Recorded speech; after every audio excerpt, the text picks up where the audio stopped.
باجوړ د مشر مولوي سي مرګ په حواله راته بیګای مولوي سي وي او ځکه پروګرام ماته وی چې هغه ریکارډ مې اوریدو په دغه ذکر لګیدل فتمسر لها بشرا سويا کنا قال انما انا رسول ربك لاهب لك غلاما زكيا په دغه ذکر د څه تحقیق کړو سې یو نیمه غنټه چې دا جبرئیل علیه السلام نو دا روحانیت د رسول الله مبارک راغله طبيعت د تولید او ولادت کې یو غنټه تصوف خبرې کړې او عقل او نقل سره ثابت کړو چې دا روحانیت د مبارک علیه السلام هغه یو کلیپ کې ویلي معجزه ټول دیوبندیان او بریلیان د مولیان راجم شي زما د علم دومره مقابله نشي کولای دومره د مقابله کې ورشتیا ډېر محقق سړی دومره لوی سړی چې سوې مجه په سونو کالو کې دا رنګ سړی پیدا شي تاسو علم ورته خدای پاک ورکړي په دنیا کې کومه هم ډیرو ګرځېدو کنه نن سبا خو د میډیا ډېر پیرانه موکته پیرانه مولیانه مولیدل شغل حدیثانو سره ناس یو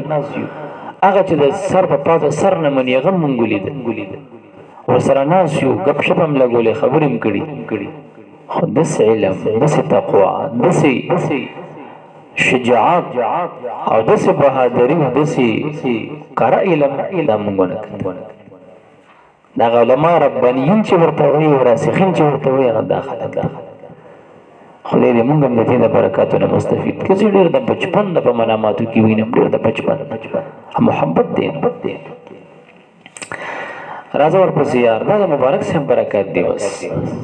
دا چې مبارک صاحب ته سړی سوچو کې دا شیخ صاحب دې خدای وبخښي دا دومره د کارداني ته کمه کړي ته وی تارو بچا صاحب ته ګورا روحاني صاحب ته ګورا فلاني ته ګورا دا دومره د کارداني دا چې سینې کې زور نه دا دومره غټه شملې چاته نخ کته کیږي دا د سینې زور د مبارک قسم دې کسړې نن دور کې خپل بچی ته پټکې په سرولې شي یا صحیح کې اسلام ورو کې ماشوم بچی دا غي اسلام نشي کولای امر سره نه غيږي د پردي بچی مولیان او مفتیان په مخ والدي وغي وته سخت کته کړي دی ورسته ویل چې سپېړه راکړه سینې مې د فیض نه ډکه شو نو پوهیږي دې سپېړه کې فیض که بچا غوسه کړي دی غوسه کې ماته بلا فیض ملو شوی ادم رغړ سړی نن سبا کو پیران صاحبان چې مریدان ټینګي وي چې ورته واچ مولوی سي بدل تکي ځان سره کې نه یو چې ورته واچي یو چې بیا زیو 300 روپیا ورکی او چې ورته لاس کولې پیر سي ورته مخ کې نه لاس کول کړي یمي سړی تم لاس کولې دغه پیری جوړه